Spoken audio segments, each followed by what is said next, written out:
विज्ञानाचा अभ्यास करताना जेव्हा आपण अशा गोष्टींचा विचार करतो ज्या आपल्याला डोळ्यांनी बघता नाही येत, जसं की एखादा अणू, प्रोटीनचा एखादा रेणू किंवा विषाणू, जीवाणू किंवा अगदी पेशीसुद्धा, या सगळ्या गोष्टी आपल्याला डोळ्यांनी दिसत नाही, पण आपण या सगळ्यांना एकत्र गटबद्ध करतो आणि म्हणतो की हे सगळे खूपच लहान आहे.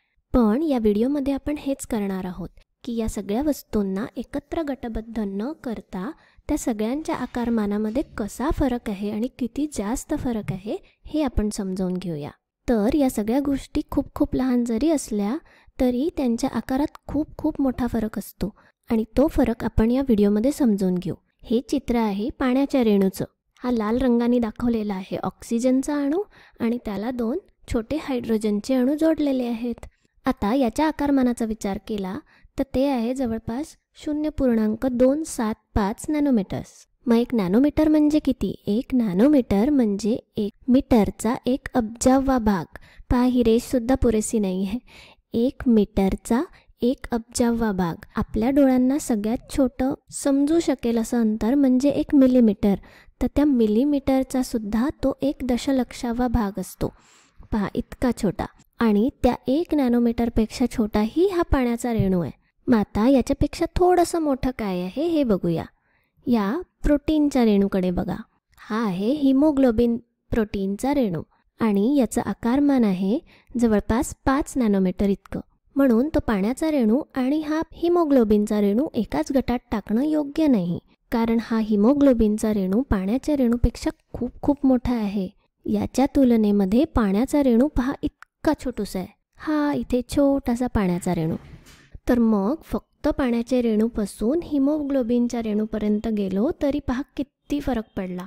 याच्या तुलनेत हा किती मोठा दिसतोय आणि तो किती गुंतागुंतीचा सुद्धा आहे की नाही?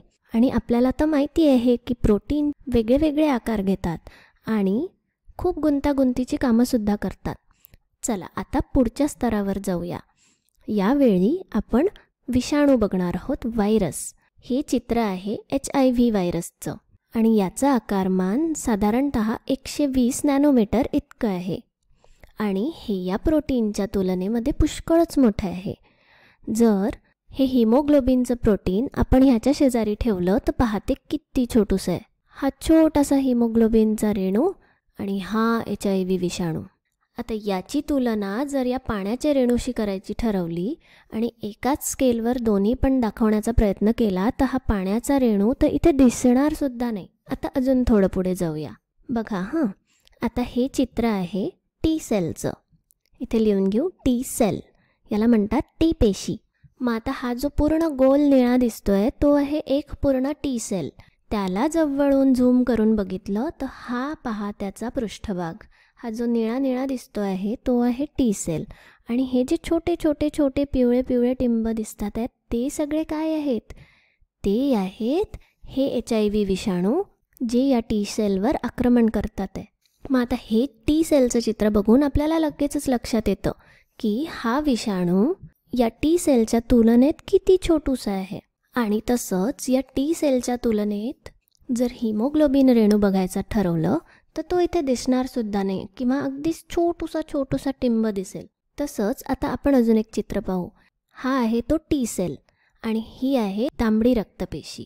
तर या दोन्हींचे आकारमान जवळपास सारखेच आहेत. मग आता या तांबड्या रक्तपेशीचं आकारमान जवळपास 6 ते 8 मायक्रोमीटर्स इतकं असतं. तसंच या टी सेलचाही आकार तितकाच मोठा आहे असं समजूया. मग या पेशींचं सरासरी आकारमान समजा 7 मायक्रोमीटर आहे असं जरी आपण म्हटलं तरी ते मीटरचा दशलक्षावा भाग आहे हे विसरायला नको. मग आता आपण पाहिलंच की या छोट्या पेशींच्या तुलनेत हा विषाणू किती छोटूसा आहे.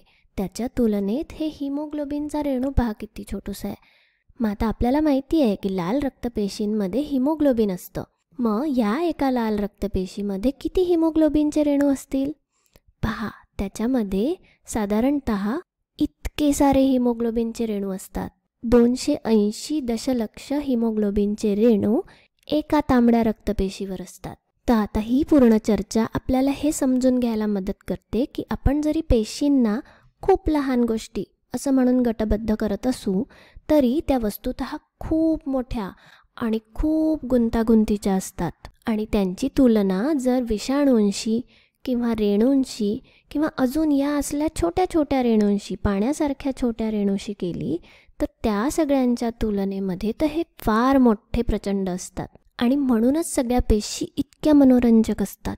त्यांच्यात खूप गुंतागुंतीचे घटक असतात. पण तरीही या पेशी काही आपल्याला डोळ्यांनी बघता येत नाही, म्हणून त्या खूप लहान आहेच, हे बरोबरच आहे.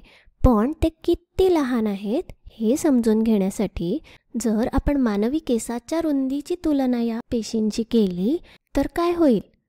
तर या पूर्ण स्क्रीन एवढी आपल्या केसाची रुंदी असेल किंवा जाडी असेल.